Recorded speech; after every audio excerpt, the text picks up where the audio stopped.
one of the questions I had, because you talked about your arm pump a lot and your strength, and I was wondering, because I know you do a lot of yoga training. Yoga is like a core strength training. Is that something that was going to help you, or what should you have done differently to sustain yourself more throughout that entire race? Probably just ride.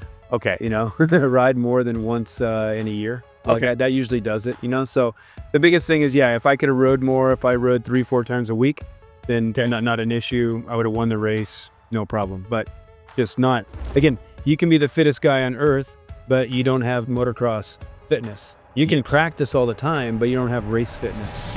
So fitness is one side. You get to riding the motorcycle is another level of fitness. Then you get to practicing is another level of fitness. Then you get to racing, it's another level of fitness, you know? Yes. And then you get to the top, and it's a whole nother level of fitness, almost a mental fitness. But people always ask me, hey, Ryan, if I only have time to do one thing in the day, what should I do to be the fittest I can to ride motocross if I'm doing one thing? I say, well, if you look at running asks you to have cardio, and that's it. Really. Yeah. You know, cardio, and you get all four extremities moving opposite of each other, which is very good.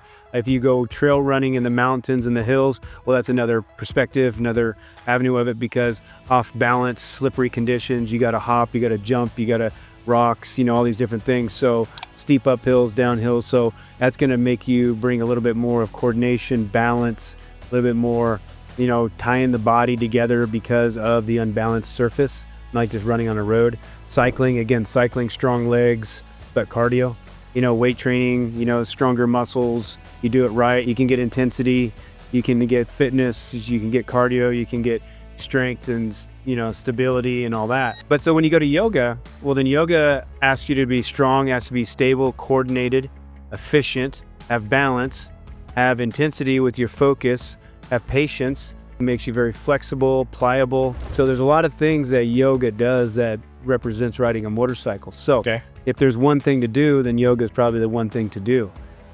Because if you just lift weights, you're just going to be strong. You just ride a bicycle, you're just going to have cardio. But if you can have this balance and this coordination and this focus and this patience, then also be very pliable when you do hit the ground, because there's two sides to riding a motorcycle and racing a motorcycle. One is to be fit so you can win, but two is to be pliable so when you do hit the ground, you can jump up. And so, yeah, yoga would be good. But for me, I just need to ride a motorcycle. You know, I just need to ride a motorcycle. And then again, you know, just riding a 450 on a track that's pretty slippery, and then just being, you know, cautious myself. Yeah. You know, you're going to ride a little bit more tight. So That makes sense. is this going to make you want to ride more or less? No, it hasn't changed. It hasn't changed anything. I mean, I had fun riding, but it wasn't like I didn't get off the track and was like, oh man, this is what I got to do again. I've done it. Riding's fun, but not like it used to be. And like I say, like we talked before, it's just the ordeal of it, of washing the bike, prepping the bike, taking care of the bike, getting dressed, getting undressed, buying the gas, oil, loading the bike. There's a big undertaking. Oh, yeah. To do it nowadays, you know, not all the time. And so I just kind of lost that road, you know, and it's not like there's something that's just knocking on my door to make me want to do it. Then also, you know, the injuries that I've had, you know, definitely puts a cap on it, right? Of not having that want to do it, or that push to do it.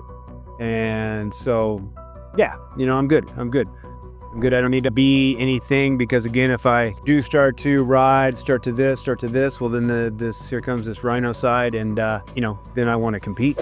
You know, because again, I have that in me. I'm a competitor, even though my competitive side is hidden. It only needs just a little food, and it kind of comes flying back out. Okay. But next year when I go, I'll definitely ride, you know, for a couple weeks beforehand. Okay. I'll definitely get more prepared for the event, but doesn't mean I'm going to be doing anything around here. In other words, you want to win. Yeah, I mean, yeah. I mean, and you want to win. I mean, yeah. The thing is, you know, at night I was scared to death. During the day, just be safe and have fun and this and that. But after the event, I'm like, shit, man, I could have won, and I could beat him. And so, yeah, then that whole side comes back out. But it wasn't like there was something that like, okay, now I'm gonna start riding, I'm gonna start training, I'm gonna start this. None of that came out. Okay. Yeah.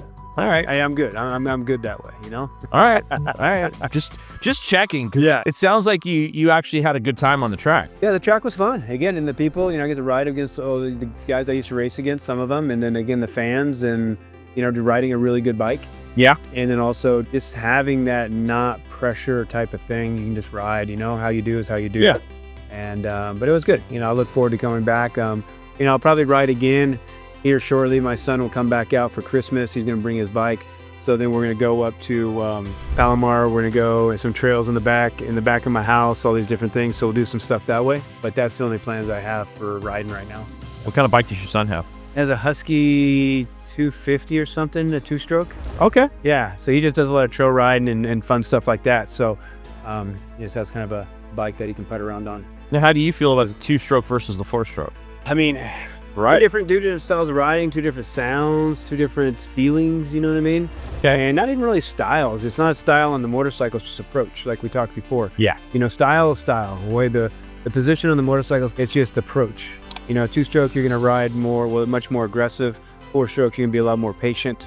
2-strokes, the technology isn't as good nowadays. The 4-strokes are somewhat superior, so things are gonna handle better, work better, this and that.